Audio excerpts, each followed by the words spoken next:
আসসালামু আলাইকুম। আজকে মেট্রো রেলে আসার সময় হঠাৎ আগারগাঁও আসার পরে মেট্রো রেলটি অফ করে দেয়। অফ করে মাইকে বলতেছিল যে আজকে আর কোনোভাবে চলা সম্ভব না, ফার্মগেটে একটি দুর্ঘটনা হয়েছে। দুর্ঘটনার কারণে সবাইকে নামিয়ে দিয়েছে। তো সকল প্যাসেঞ্জার বেরিয়ে আসতেছিল।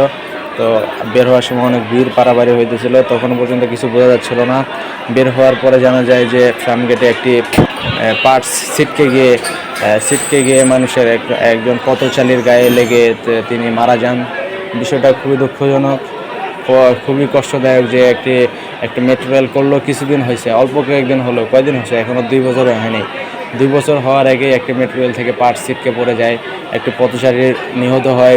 এটাই হচ্ছে আমাদের বাংলাদেশ, এটাই আমরা, এটাই হচ্ছে বাংলাদেশ। এই দেশে দুর্নীতি না করাটাই অন্যায়। দুর্নীতি যত করতে পারবেন তত ভালো, দুর্নীতি না করাটাই মনে হচ্ছে অন্যায়।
দুই পাশ থেকে এলাম, দেখেন এই পাশে ওই পাশ।